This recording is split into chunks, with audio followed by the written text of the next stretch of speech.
جب بھی ہم نبی صلی اللہ علیہ وسلم کی کوئی حدیث پڑھتے ہیں تو آپ صلی اللہ علیہ وسلم کی ہر حدیث ہی ایسی ہوتی ہے کہ انسان پڑھنے کے بعد انسان کا دل خوش ہو جاتا ہے، لیکن کچھ ایسی احادیث ہوتی ہیں کہ جب انسان پڑھتا ہے تو پڑھنے کے بعد انسان کے دل کی بڑی عجیب کیفیت ہوتی ہے، ایمان کے اعتبار سے، یا اس حدیث میں جو پیغام ہوتا ہے، یا اس حدیث کے اندر جو گہرائی ہوتی ہے، یا اس حدیث کے اندر ہماری زندگی گزارنے کے لیے جو پیغامات ہوتے ہیں وہ ایسے ہوتے ہیں کہ انسان کا دل جو ہے نا خوشی سے باغ باغ ہو جاتا ہے۔ انہی احادیث میں سے ایک حدیث ہے، صحیح مسلم کی روایت ہے۔ ابھی میں پڑھ رہا تھا جب، تو اس سے پہلے یہ ڈسکشن کر رہا تھا کہ کس بارے میں آج بات کی جائے، جب وہ حدیث پڑھ رہا تھا تو یہ ڈیسائیڈ کیا کہ اسی حدیث کے بارے میں بات کر لیتے ہیں۔ بہت ہی خوبصورت حدیث، اور بہت سی چیزیں ایک حدیث کے اندر ہمارے لیے زندگی گزارنے کے اعتبار سے پیغامات ہیں کہ ہمیں اپنی زندگی میں کیا کرنا چاہیے اور کیا نہیں کرنا چاہیے۔ اور اس حدیث کے بارے میں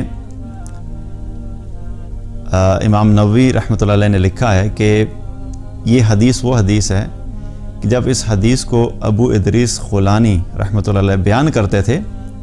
تو اس حدیث کو بیان کرتے ہوئے اپنے گھٹنوں کے بل گر جایا کرتے تھے، ایسی زبردست حدیث۔ حدیث کیا ہے اس کا مفہوم آپ کے سامنے رکھتا ہوں۔ نبی صلی اللہ علیہ وسلم نے فرمایا کہ اللہ تعالیٰ فرماتا ہے کہ اے میرے بندو، میں نے اپنے اوپر ظلم کو حرام قرار دیا ہے،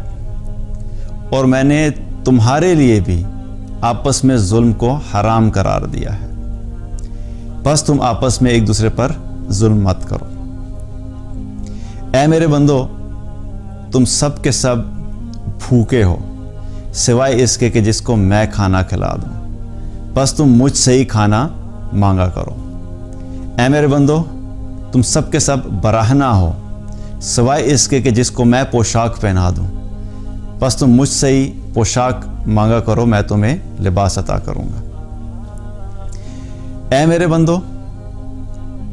تم سب کے سب مل کے اگر مجھے کسی قسم کا کوئی نقصان پہنچانا چاہو تو تم مجھے نقصان نہیں پہنچا سکتے،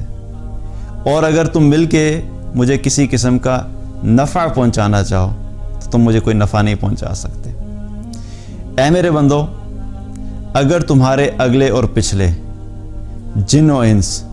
سب کے سب مل کر تم میں سے ایک ایسے شخص کی طرح ہو جائیں جو اللہ سے سب سے زیادہ ڈرنے والا ہے، تو یہ چیز میری بادشاہی میں ذرہ برابر بھی اضافہ نہیں کرے گی۔ اے میرے بندو، تمہارے اگلے اور پچھلے سارے کے سارے جن و انس مل کر تم میں سے ایسے شخص کی طرح ہو جائیں جو تم میں سب سے زیادہ فاسق اور فاجر ہے، تو یہ چیز میری بادشاہی میں ذرہ برابر بھی کمی نہیں کرے گی۔ اے میرے بندو، تمہارے سارے اگلے پچھلے جن و انس سب مل کر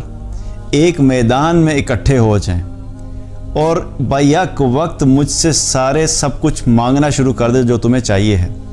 اور میں تم سب کو وہ سب کچھ عطا کر دوں جو تم مجھ سے مانگ رہے تھے، تو میرے خزانوں میں اتنی کمی بھی نہیں آئے گی جتنی سمندر میں سوئی کو ڈال کے نکالنے سے پانی کی کمی آتی ہے۔ اے میرے بندو، تم جو اعمال کرتے ہو میں تمہارے سارے اعمال کو گن کے رکھتا ہوں، اور میں تمہارے اعمال کا پورا پورا بدلہ عطا کرتا ہوں۔ بس تم میں سے جس شخص کو کوئی بھی بھلائی پہنچے تو وہ اس پہ اللہ کی حمد بیان کرے، اور جس کو اس کے علاوہ کچھ پہنچے تو وہ اپنے آپ کو ہی ملامت کرے۔ سبحان اللہ۔ ایک حدیث، لیکن اتنے سارے اس میں پیغامات ہیں، اور جب میں پڑھ رہا تھا تو کسی بھی چیز کو جب آپ غور سے پڑھتے ہیں نا، قرآن کے بارے میں بھی آتا ہے نا کہ قرآن میں بھی تدبر اور تفکر کریں، اسی طریقے سے احادیث میں بھی کیا ہوتا ہے کہ انسان کئی دفعہ جب حدیث پڑھتا ہے یا حدیث کسی کے ساتھ شیئر کرتا ہے یا اس کے بارے میں بات کرتا ہے تو ایک طریقہ یہ ہوتا ہے کہ آپ نے اس حدیث کو بس صرف بیان کر دیا اور آگے چلے گا، اور سننے والے نے اس کا جو ظاہری مطلب ہے اس نے سمجھ لیا اور آپ جو ہے وہ بات ختم ہوگی۔ لیکن کئی دفعہ ایسا ہوتا ہے کہ جب حدیث میں آپ تھوڑا سا غور کرنا شروع کرتے ہیں، آپ تھوڑا ڈیپ جانا شروع کرتے ہیں، تو ایک ایک چیز میں اتنی ساری چیزیں کھلتی چلی جاتی ہیں اللہ کی طرف سے کہ پھر انسان کو سمجھ نہیں آتی کہ اب جب بات کرنی ہے تو کون سی بات جو ہے اس میں سے بیان کی جائے اور کون سی بات جو ہے اس کو بیان نہ کیا جائے۔ اور نہ بیان کرنے کا مقصد یہ نہیں کہ چھپانے کے اعتبار سے، مطلب کہ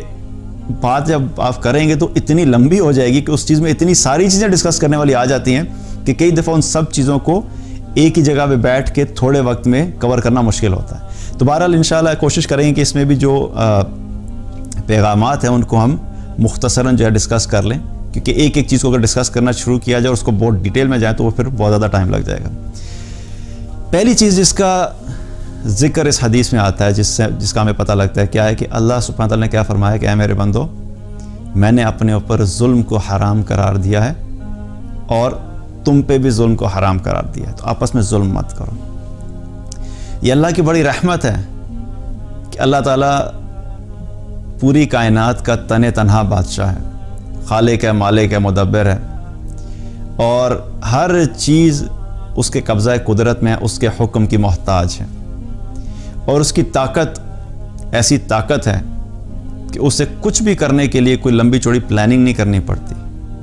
وہ کیا طاقت رکھتا ہے؟ کن فیکون، وہ کہتا ہے ہو جاؤ تو ہو جاتی ہے۔ کائنات بنانے کا فیصلہ کیا تو یہی ہوا،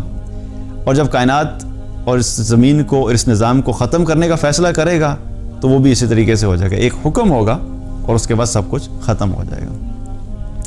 اور اتنے طاقتور ہونے کے ساتھ ساتھ اللہ تعالیٰ نے کیا کہا کہ میں نے اپنے اوپر ظلم کو حرام قرار دیا ہے، یعنی تم پہ کوئی ظلم نہیں کروں گا۔ اللہ کی رحمت کا کیا پتہ لگتا ہے کہ اللہ سبحانہ تعالیٰ نے ہمیں کیا بتا دیا ہے کہ تم یہ مت سمجھنا کہ تمہارا رب اگر اتنا طاقتور ہے تو اب طاقتور ہونے کی وجہ سے تم پہ ظلم کرنا شروع کر دے گا، کیونکہ دنیا کا کیا قانون ہے؟ دنیا میں کیا ہوتا ہے کہ جب کسی کو طاقت ملتی ہے، پاور ملتی ہے، اتھارٹی ملتی ہے، تو اکثریت کیا ہوتی ہے کہ وہ کیا ہوتا ہے؟ متکبر ہو جاتا ہے اور ظالم ہو جاتا ہے۔ فرعون کے پاس کیا تھا؟ ساری طاقت تھی، پاور تھی، اتھارٹی تھی، متکبر ہو گیا، اپنے آپ کو خدا کہنا شروع کر دیا، لوگوں پہ ظلم کرنا شروع کر دیا۔ تو یہاں پہ اللہ تعالیٰ کیا بتا رہا ہے کہ تمہارا رب جو ہے وہ بہت طاقتور ضرور ہے، لیکن اس چیز کو سمجھ لو کہ وہ ظالم نہیں ہے، وہ اس نے اپنے اوپر ظلم کو حرام قرار دیا۔